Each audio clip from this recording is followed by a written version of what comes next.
Welcome to AP Psychology, but of course we're not going to be talking about AP Psych. I'm not an AP Psych teacher, I'm a substitute. Today I'm going to be substituting for Arthur Schopenhauer's on the Fourfold Root of the Principle of Sufficient Reason. It's my first kind of extended video on a book. I've made a couple attempts at it now, but I keep running into the problem where I'm just trying to teach about it and flip through the book at the same time, and I get lost in some of the minutia, and it trips me up. So I figured instead of doing it like that, where I go through the book as we go, I just kind of talk about it instead. And I figured if I don't have the competence to be able to riff about the book and give you any valuable information, I'm probably not. I probably shouldn't be doing it anyway. So on the Fourfold Root, the Principle of Sufficient Reason. Even just the title can be a little off-putting. Sounds very dry, and it is very dry.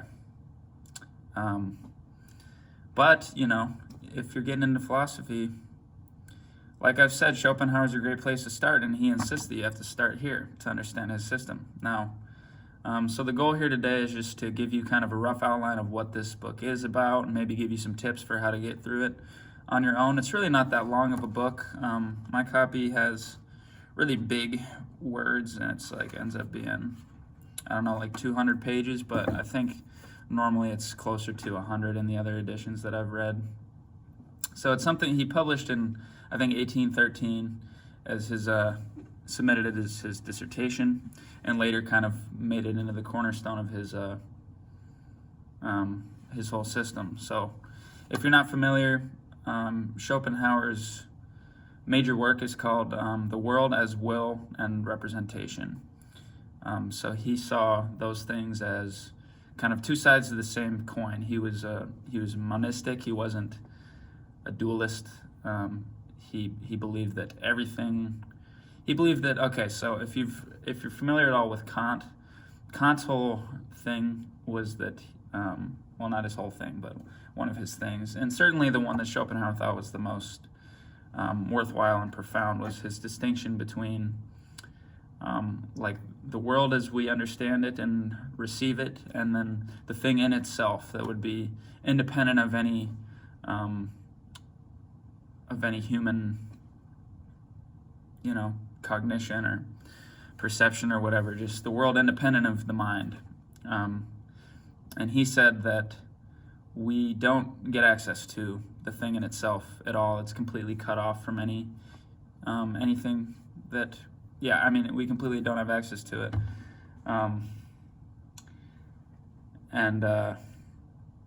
Schopenhauer's whole thing was that actually we are a thing in ourselves. And I think if you look deeply into, the root of yourself, you'll find that root of yourself to be your will, and that your will is always prior to everything else, and not just your conscious will, not at all just your conscious will, but he thought all the unconscious, there's a great passage in the Fourfold Root here where he's talking about the will being kind of like the secret guide behind the association of ideas, so where your thoughts coming from, your will is pushing that from behind unconsciously to the point where you associate things based on analogy or proximity in time and space, or just kind of like a logical sequence. And sometimes those things happen so fast behind the scenes that you think this thing just popped up out of nowhere, but according to the Principle of Sufficient Reason, that's really impossible, and it must have come from somewhere. So he says, we are the thing in itself, and the root of yourself is the will. And if you look out into the world, based on that analogy, he just derived a lot of fruitful insights about that sort of thing that we can get into in a future video. But for the sake of this one, the Principle of Sufficient Reason is, he calls it the mother of all sciences. I can flip here for a second to just his general formulation of it, which is, he borrows from Christian Wolff. He says, nothing is without a ground or reason why it is. So it's justifies us in always asking the question why and feeling that there's an answer to it. his problem up until this point was that people had been using it wrong. So right away at the beginning of the book, he says his method is he gets it from Kant and Plato, who both unite in recommending the laws of homogeneity and specificity. So what those say is the law of homogeneity is that we should recognize the similarities in all things and group them up to the greatest extent possible till we reach the highest concept. But the law of specification says we shouldn't arbitrarily group them together too much and just clump them. We should stick to what's unique about each thing and what's specific about it, and not group them up too far. So he says that the principle of sufficient reason so far has been used poorly in that regard, and that people kind of confound the different sorts of uses of it. And for him, he classifies it into 4 different groups of objects for the subject. And those are the 4 different ways that we use the principle of sufficient reason. They're the same in their root, and their root, he says, is like the subjective experience of like this objective world of which is constantly, or not constantly, but just like it's this web of causality that's all united together in a coherent sort of scheme that or whatever. I probably said something wrong right in there, but that's okay because we're just riffing. Anyway, so the 4 classes of objects, and also right away I just want to say that if you're trying to read this book, well, I mean, the first chapter is pretty quick. The second chapter, though, he just goes through all this historical stuff. Summary of the main points previously taught about the principle, where he goes through like the ancients and the scholastics and Descartes, Spinoza, blah blah blah. And if you're just kind of starting out and you're not really familiar with those people, it's going to really slow you down, and you might get lost and give it. It's really fine to just skim that stuff or skip it if it's not related to your interest. There's so much stuff to read out there that you really don't have to feel like you got to slog through something that you don't feel interested in. And maybe you can return to the book another time and get more out of it. And certainly this is one where if you read it a few times, you're going to get more out of it each time. But one significant thing that's just at the end of that chapter is he's like, how do we prove the principle of sufficient reason? Well, we can't prove it because you're caught in a circle of demanding a proof for the right to demand a proof. Like, if you're asking a proof for it, you've already kind of assumed the truth of it. He calls it like a particular kind of wrongheadedness or something to ask for the proof of it. But then, so he says, and a lot of his mission at the beginning of this, going through Descartes and all them, is that the first 2 classes, he thinks, for him, get confused and used poorly a lot to try to justify arguments for the existence of God. In particular, those are the ontological argument and the cosmological argument. So if I have that right, the ontological one is trying to say that God is like the highest thing that you can imagine, the highest concept, and that if you're imagining that concept without imagining it as also existing, then you haven't imagined the right thing. So God has to exist because he has the predicate of existing, or else he's not the greatest thing. So Schopenhauer is pointing out that you're taking a logical ground where you can just take a subject and draw any predicates out of it, and then equating that with an empirical ground, like it tells you anything about the real world just because you've deduced it or whatever from a subject. He's like, you're confounding 2 uses of it, and he is very sharp at pointing out the way that previous philosophers have done that. And then the cosmological argument being an argument from like the first cause or the prime mover,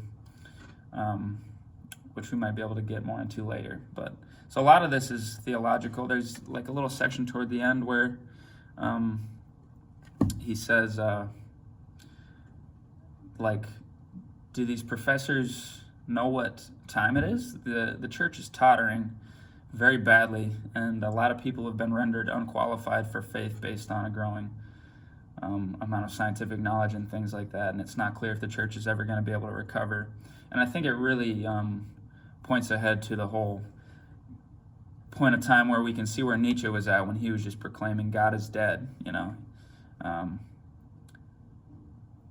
God's been dead, dead. He was already dead, I suppose, in Schopenhauer's time. And of course, that's not exactly how it went. Like Schopenhauer thought that his truths were gonna prevail. He says, like, if you don't like what I'm saying about theology, just set me down and give me to your grandchildren instead, because I'm here for many generations and not just this one.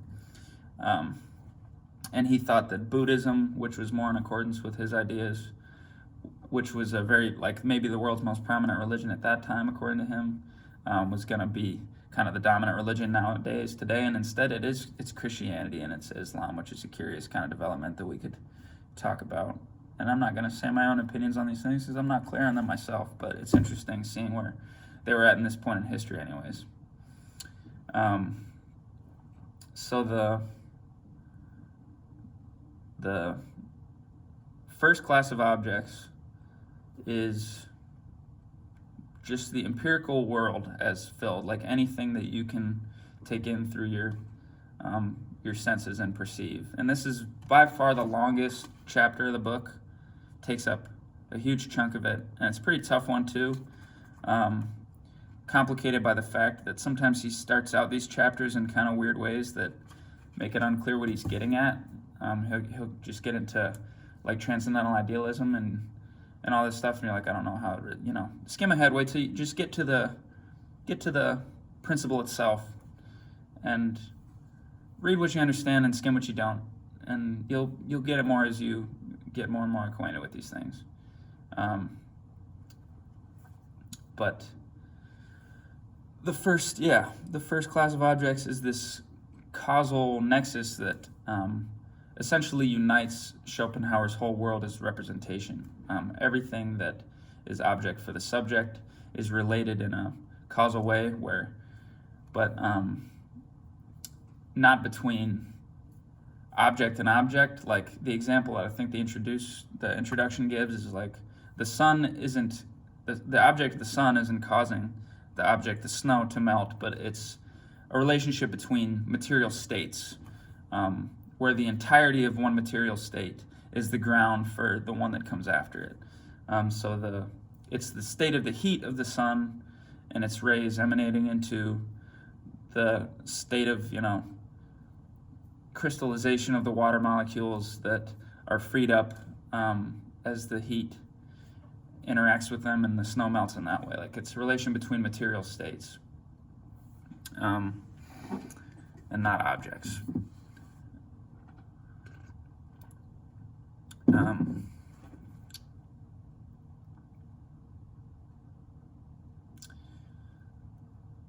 He's using that right there to talk about, well, he says like right here that the universe must necessarily be infinite then, because according to the principle of sufficient reason, anytime we have a state, it is guaranteed by the principle that there is a state prior to it that must have changed in order for it to come about, or like some change must have taken place for it to come about. So when you talk about this cosmological argument of the first mover, he says that's a contradiction in terms, or a cause of itself.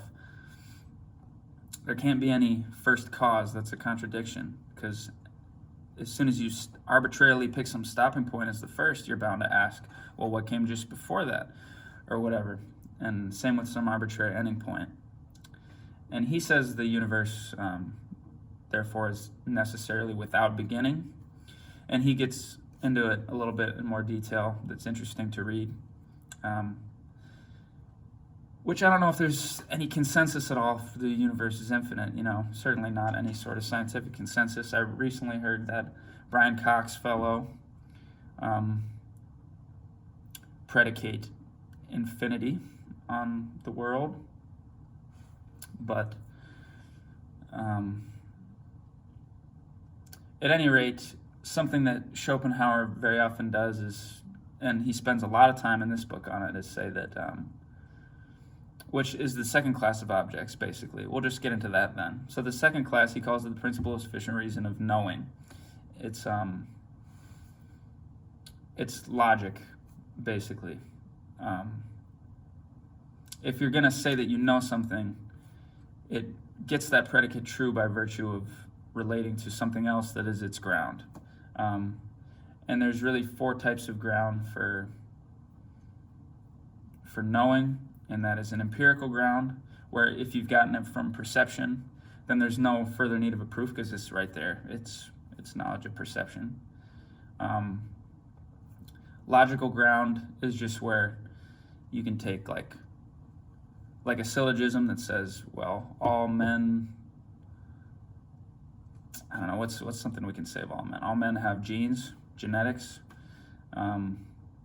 This person is a man, so therefore this man has genetics. Like it just follows from the argument. Now, if you don't ultimately tie that back into either an empirical ground or what he'll say is a transcendental ground, which is like the forms of our intuition, like space and time. He says like time is not something that we like gather from experience, but it's a form of our, like it's one of the things that our brain does automatically beforehand, and so is causality. So back in the first chapter, another part that I recommend kind of skimming through because it can slow you down tremendously is the whole section in the first class of objects, being the 4th chapter on optics, where his concern here is to show that perception is inherently intellectual.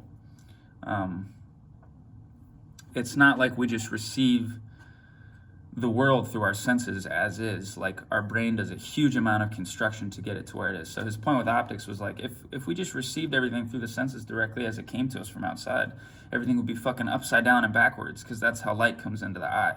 So the brain, before you've done anything, has already reoriented it and made it upright. And he says that's according to the law of causality. It's went from the impression that it received back to its cause and constructed the objective world out of that. So perception is intellectual. He uses this to say, for example, that animals are, like animals clearly perceive and they understand. He calls this like the faculty of understanding or whatever.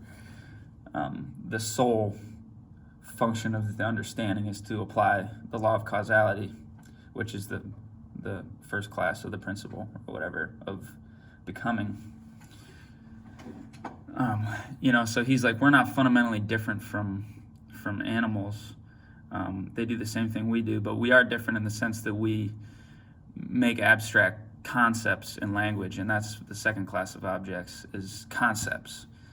He says that whenever you think of a concept, what a concept is an abstraction from the full empirical sense that you get in intuition, so that you're necessarily like you're taking out a lot of the details that make something particular in perception and just keeping what's essential to it, so that you can think of a lot of different objects under the one concept.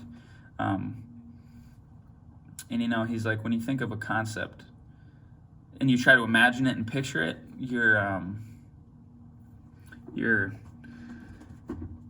you're determining it by thinking of a picture. Like if you try to think of just the concept of dog, but then you try to picture a dog that's representative of that concept, you've already made it too particular just by like making it in that imaginative visual sense.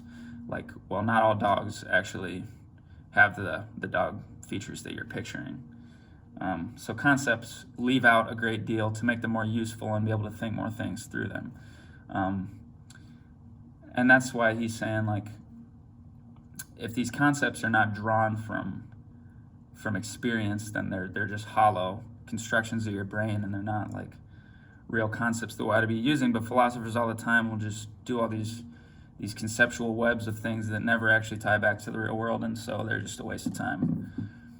And he saw a lot of previous philosophers doing that with the whole conflation between a logical ground and a empirical ground.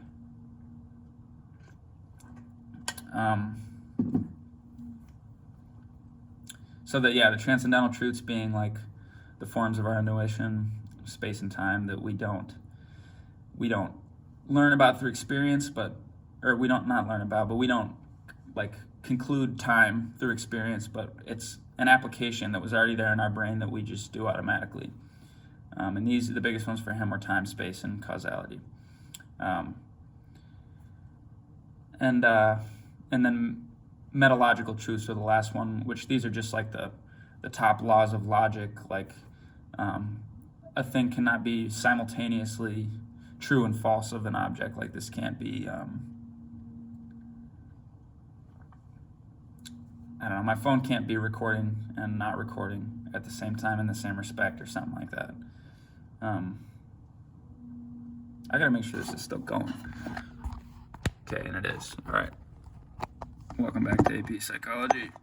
We're not talking about psychology. Okay, so that's the second class. Third class is like geometry and arithmetic. These are kind of like the forms of our intuition. He says, like, our pure intuition of space, in which nothing comes after something else. It's all simultaneous in pure space. These are determinate space relations, which is like the study of geometry, where as soon as you've put one pointer line in a position, it's automatically determined the relationship between all of the rest of them. And you don't need to say, like, it makes no sense to say, like, this follows from that.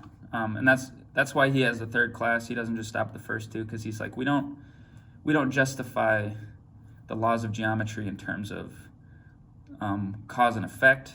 And it's not merely a logical ground, because if you try to just do it with purely words, you don't really get what you get from an intuition of space relations. Like, the reason that this triangle's sides are all equal is not because of cause and effect, but because the angles are equal, and that's something that you can only get if you're working in the realm of intuition. And then he says time is the other pure intuition that gives us arithmetic, because this is just pure sequence with no spatial relationships. And all the science of arithmetic is just like shorthands for counting, you know.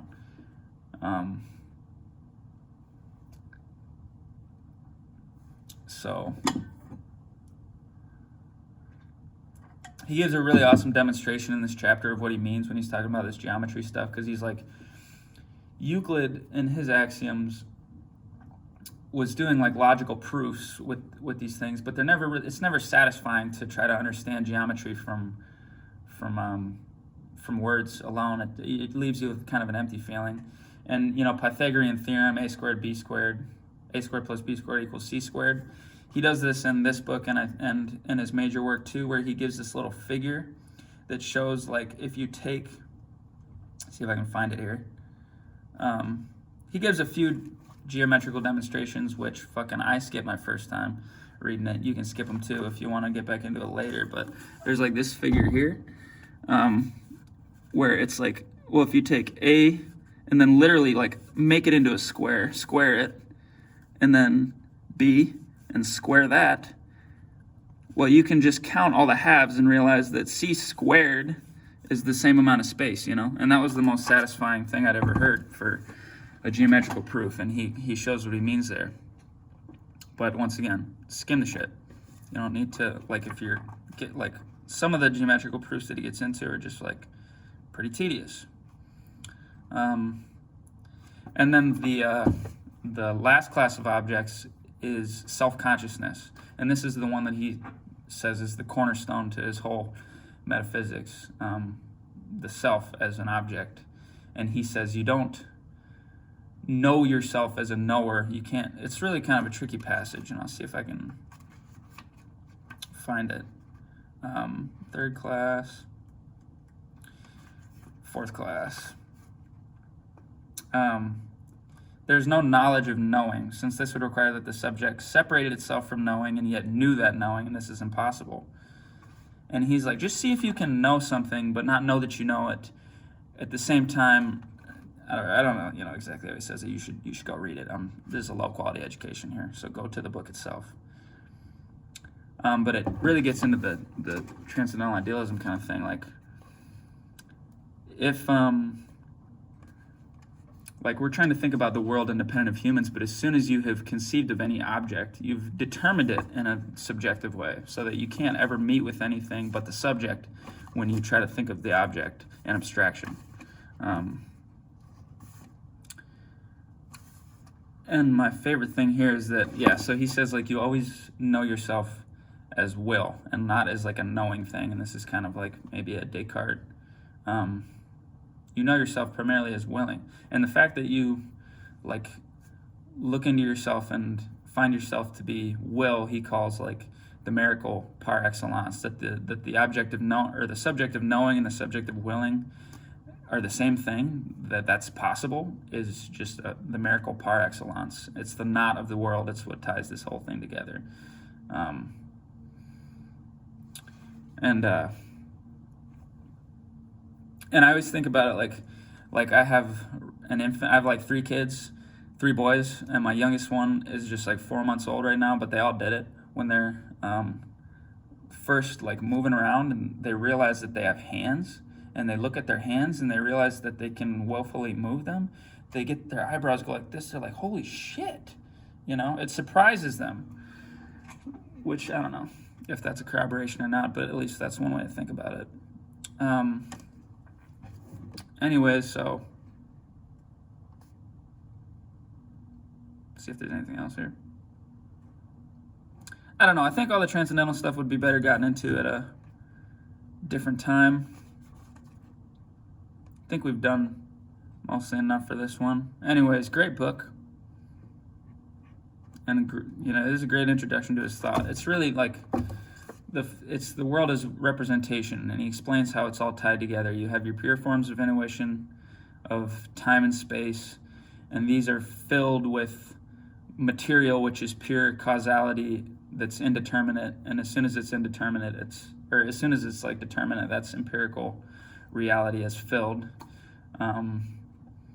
And knowing about these things, if it's going to be true, like there's the laws of logic, but they ultimately must end in either, one of just the laws of logic, or some transcendental truth about the forms of our intuition, or empirical reality, or else it's just an empty concept. And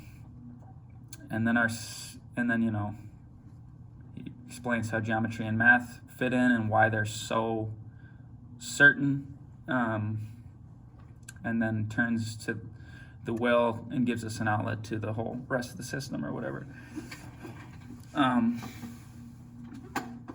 So yeah, good shit.